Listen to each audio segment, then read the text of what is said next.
Hi, Mom and Dad and Bailey. Good morning, afternoon, night, whenever y'all are tuning in. It is, for me, it's 12:42.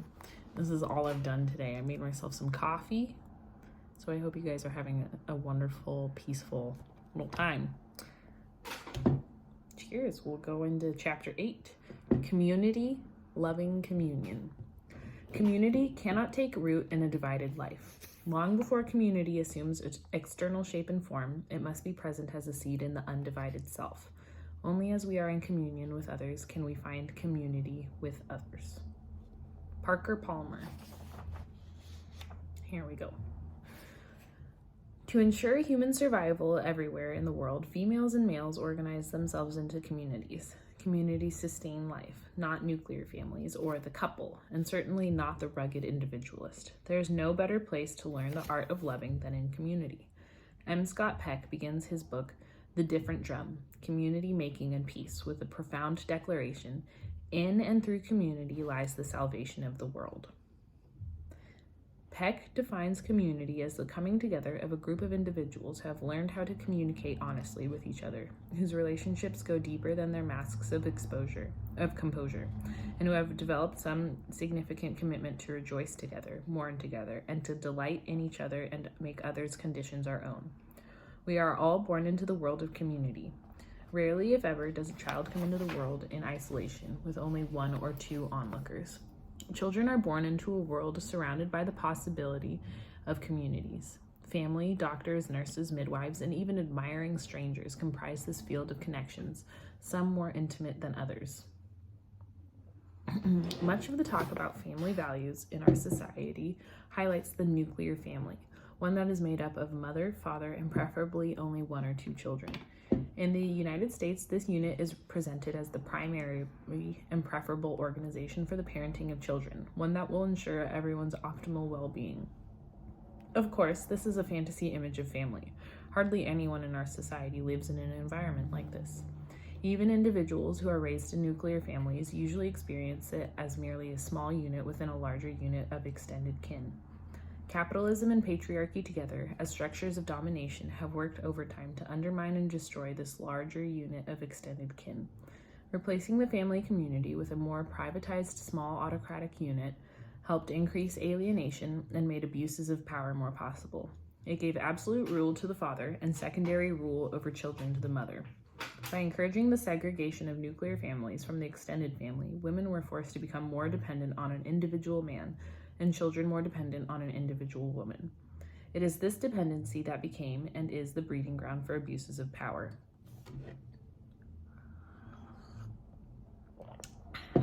The failure of the patriarchal nuclear family has been utterly documented. Exposed as dysfunctional more often than not as a place of emotional chaos, neglect, and abuse, only those in denial continue to insist that this is the best environment for raising children.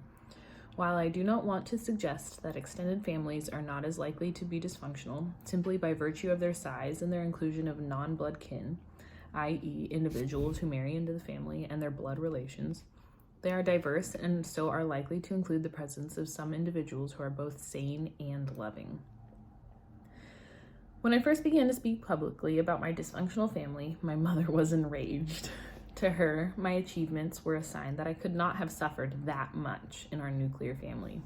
Yet I know I survived and thrived despite the pain of childhood, precisely because there were loving individuals among our extended family who nurtured me and gave me a sense of hope and possibility. They showed that our family's interactions did not constitute a norm, that there were other ways to think and behave, different from the accepted patterns in our household. This story is common. Surviving and triumphing over dysfunctional nuclear families may depend on the presence of what psychoanalyst Alice Miller calls enlightened witnesses. Practically every adult who experienced unnecessary suffering in childhood has a story to tell about someone whose kindness, tenderness, and concern restored their sense of hope. This could only happen because families existed as part of larger communities. The privatized patriarchal nuclear family is still a fairly recent form of social organization in the world. Most world citizens do not have and will never have the material resources to live in small units segregated from larger family communities. In the United States, studies show that economic factors, the high cost of housing and unemployment, are swiftly creating a cultural climate in which grown children are leaving the family home later and are frequently returning or never leaving in the first place. Research by anthropologists and sociologists indicates that small privatized units, especially those organized around patriarchal thinking, are unhealthy environments for everyone. Globally, enlightened, healthy parenting is best realized within the context of community and extended family networks. The extended family is a good place to learn the power of community. However, it can only become a community if there's honest communication between the individuals in it. Dysfunctional extended families, like smaller nuclear family units, are usually characterized by muddied communication. Keeping family secrets often makes it impossible for extended groups to build community. There was once an advertisement that used the slogan, "The family that prays together stays together." Since prayer is one way to communicate, it no doubt does help family members stay connected. I remember hearing this slogan as a teenager, usually in situations where authority figures were coercing us to pray, and changing it to, "The family that talks together stays together." Talking together is one way to make community.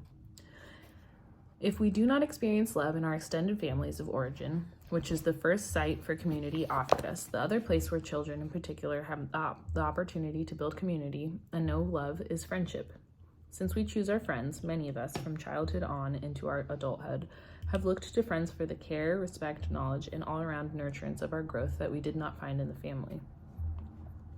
Writing in her moving memoir, Never Let Me Down, Susan Miller recalls, "I kept thinking, love must be here, somewhere. I looked and looked inside myself, but I couldn't find it. I knew what love was. It was the feeling I had for my dolls, for beautiful things, for certain friends. Later on, when I knew Debbie, my best friend, I felt even more sure that love was what made you feel good. Love was not what made you feel bad, hate yourself. It was what comforted you, freed you up inside, made you laugh. Sometimes Debbie and I would fight, but that was different because we were essentially connected." Loving friendships provide us with a space to experience the joy of community in a relationship where we learn to process all our issues, to cope with differences and conflict while staying connected. Most of us are raised to believe we will either find love in our first family, our family of origin, or if not there, in the second family we are expected to form through committed romantic couplings, particularly those that lead to marriage and/or lifelong bondings. Many of us learn as children that friendship should never be seen as just as important as family ties. However, friendship is the place in which a great majority of us have our first glimpse of redemptive love and caring community. Learning to love in friendships empowers us in ways that enables us to bring this love to other interactions with family or with romantic bonds. A dear friend's mother died when she was just a young adult. Once when I was complaining about my mother fussing at me, she shared that she would give anything to hear her mother's voice scolding her. Encouraging me to be patient with my mother, she spoke of the pain of losing her mother and wished they had worked harder to find a place of communication and reconciliation. Her words reminded me to be compassionate, to focus on what I really enjoy about my mother. In friendship, we were able to hear honest, critical feedback. We trust that a true friend desires our good. My friend wants me to relish the presence of my mother. Often, we take relationships for granted, even when they are the interactions where we experience mutual pleasure. We place them in a secondary position, especially in relation to romantic bonds. This devaluation of our friendships creates an emptiness we may not see when we are devoting all of our attention to finding someone to love romantically or giving all our attention to a chosen loved one. Committed love relationships are far more likely to become codependent when we cut off all our ties with friends to give these bonds we consider primary our exclusive attention. I have felt especially devastated when close friends who were single fell in love and simultaneously fell away from our friendship. When a best friend chose a mate who did not click with me at all, it caused me heartache. Not only did they begin to do everything together, the friends she stayed closest to were those he liked best. The strength of our friendship was revealed by our willingness to confront openly the shift in our ties and to make necessary changes. We do not see each other as much as we once did, and we no longer call each other daily, but the positive ties that bind us remain intact. The more genuine our romantic loves, the more we do not feel called upon to weaken or sever ties with friends in order to strengthen ties with romantic partners. Trust is the heartbeat of genuine love, and we trust that the attention our partners give friends, or vice versa, does not take anything away from us. We are not diminished. What we learn through experience is that our capacity to establish deep and profound connections and friendships strengthens all our intimate bonds.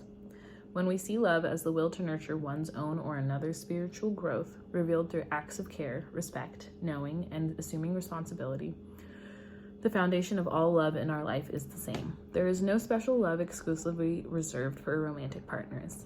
Genuine love is the foundation of our engagement with ourselves, with family, with friends, with partners, with everyone we choose to love. While we will necessarily behave differently depending on the nature of a relationship, or have varying degrees of commitment, the values that inform our behavior, when rooted in a love ethic, are always the same for any interaction.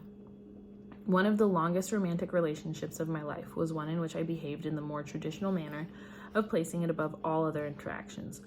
When it became destructive, I found it difficult to leave. I found myself accepting behavior, verbal and physical abuse, that I would not have tolerated in a friendship. I had been raised conventionally to believe this relationship was special and should be revered above all. Most women and men born in the 50s or earlier were socialized to believe that marriages and or committed romantic bonds of any kind should take precedence over all other relationships. Had I been evaluating my relationship from a standpoint that emphasized growth rather than duty and obligation, I would have understood that abuse irreparably undermines bonds. All too often, women believe it is a sign of commitment, an expression of love, to endure unkindness or cruelty, to forgive and forget. In actuality, when we love rightly, we know that the healthy, loving response to cruelty and abuse is putting ourselves out of harm's way. Even though I was a committed feminist as a young woman, all that I knew and believed in politically about equality was, for a time, overshadowed by a religious and familial upbringing that had socialized me to believe everything must be done to save the relationship. In retrospect, I see how ignorance about the art of loving placed the relationship at risk from the start. In the more than 14 years we were together, we were too busy repeating old patterns learned in childhood, acting on misguided information about the nature of love, to appreciate the changes we needed to make in ourselves to be able to love someone else. Importantly, like many other women and men, irrespective of sexual preference, who are in relationships where they are the objects of intimate terrorism, I would have been able to leave this relationship sooner or recover myself within it had I brought to this bond the level of respect, care, knowledge, and responsibility I brought to friendships. Women who would no more tolerate a friendship in which they were emotionally and physically abused stay in romantic relationships where these violations occur regularly. Had they brought these bonds to the same standards they bring to friendship, they would not accept victimization. Naturally, when I left this long relationship, which had taken so much time and energy, I was terribly alone and lonely. I learned then that it was more fulfilling to live one's life within a circle of love, interacting with loved ones to whom we are committed. Lots of us learned this lesson the hard way, by finding ourselves alone and without meaningful connection to friends. And it has been the experience of both living in fear of abandonment in romantic relationships and being abandoned that has shown us that the principles of love are always the same in any meaningful bond. To love well is the task in all meaningful relationships, not just romantic bonds. I know individuals who accept dishonesty in their primary relationships or who are themselves dishonest when they would never accept it in friendships. Satisfying friendships in which we share mutual love provides a guide for behavior in other relationships, including romantic ones. They provide us all with a way to know community. Within a loving community, we sustain ties by being compassionate and forgiving. Eric Butterworth's Life is for Loving includes a chapter on love and forgiveness. Insightfully, he writes, "We cannot endure without love, and there is no other way to the return of healing, comforting, harmonizing love than through total and complete forgiveness. If we want freedom and peace and the experience of love and being loved, we must let go and forgive. Forgiveness is an act of generosity. It requires that we place releasing someone else from the prison of their guilt or anguish over our feelings of outrage or anger. By forgiving, we clear a path on the way to love. It is a gesture of respect. True forgiveness requires that we understand the negative actions of another. While forgiveness is essential to spiritual growth, it does not make everything immediately wonderful or fine. Often, New Age writing on the subject of love makes it seem as though everything will always be wonderful if we are just loving. Realistically, being part of a loving community does not mean we will not face conflicts, betrayals, negative outcomes from positive actions, or bad things happening to good people. Love allows us to confront these negative realities in a manner that is life-affirming and life-enhancing. When a colleague whose work I admired, whom I considered a dear friend, who for no reason that was ever clear to me, began to write vicious attacks of my work, I was stunned. Her critiques were full of lies and exaggerations. I had been a caring friend. Her actions hurt. To heal this pain, I entered into an emphatic identification with her so that I could understand what might have motivated her. In Forgiveness, a bold choice for a peaceful heart, Robin Kasarjian explains, forgiveness is a way of life that gradually transforms us from being helpless victims of our circumstances to being powerful and loving co-creators of our reality. It is the fading away of the perceptions that cloud our ability to love. Through the practice of compassion and forgiveness, I was able to sustain my appreciation for her work and cope with the grief and disappointment I felt about the loss of this relationship. Practicing compassion enabled me to understand why she might have acted as she did and to forgive her. Forgiving means that I am able to see her as a member of my community still, one who has a place in my heart should she wish to claim it. We all long for loving community. It enhances life's joy. But many of us seek community solely to escape the fear of being alone. Knowing how to be solitary is central to the art of loving. When we can be alone, we can be with others without using them as a means of escape. Throughout his life, theologian Henry Nouwen emphasized the value of solitude. In many of his books and essays, he discouraged us from seeing solitude as being about the need for privacy, sharing his sense that in solitude we find the place where we can truly look at ourselves and shed the false self. In his book, Reaching Out, he stresses that loneliness is one of the most universal sources of human suffering today. Nouwen contends that no friend or lover, no husband or wife, no community or commune will be able to put to rest our deepest cravings for unity and wholeness.